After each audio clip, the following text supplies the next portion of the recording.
Boss season 7 ഗെയിമുമായി മുന്നോട്ടു പോവുകയാണ് രേണു സുധി. തുടക്കത്തിൽ രേണു അത്ര ആക്റ്റീവ് അല്ലായിരുന്നു. എന്നാൽ ഇപ്പോൾ തനിക്കെതിരെ ആരെങ്കിലും സംസാരിച്ചാൽ ശക്തമായി പ്രതികരിക്കുന്നുണ്ട്.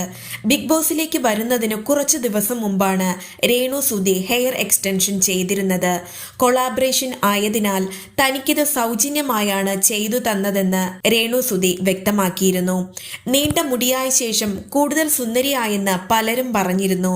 ബിഗ് ബോസ് ഹൗസിൽ സഹമത്സരാർത്ഥികളോട് സംസാരിക്കവേ രേണു ഹെയർ എക്സ്റ്റൻഷനിലെ പ്രശ്നങ്ങൾ പറഞ്ഞു. വെച്ച മുടി ഇളകി പോകുന്നുണ്ടെന്നാണ് രേണു സഹമത്സരാർത്ഥികളോട് പറഞ്ഞത്. ഹെയർ ഫുൾ ഇളകുകയാണ്. ഒരു ഷാമ്പൂവുമുണ്ട്, ആ ഷാമ്പൂ ഇടണം. രാത്രി നന്നായി പിന്നി കെട്ടിവെക്കണം, അല്ലെങ്കിൽ മുടി പോകുമെന്നാണ് രേണു സഹമത്സരാർത്ഥികളോട് പറഞ്ഞത്.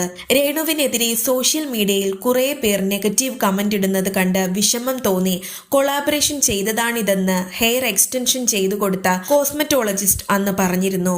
എന്നാൽ ഇപ്പോൾ രേണുവിനെതിരെ സോഷ്യൽ മീഡിയയിൽ വിമർശനങ്ങൾ വരുന്നുണ്ട്. രേണു തനിക്കായി സഹായം ചെയ്യുന്ന എത്ര പേരെയാണ് കുറ്റം പറയുന്നതെന്നെല്ലാം ചോദ്യങ്ങൾ ഉയരുന്നു. ബിഗ് ബോസിന്റെ അപ്ഡേഷൻസ് ഉടനടി അറിയുവാനായി ചാനൽ സബ്സ്ക്രൈബ് ചെയ്യുക.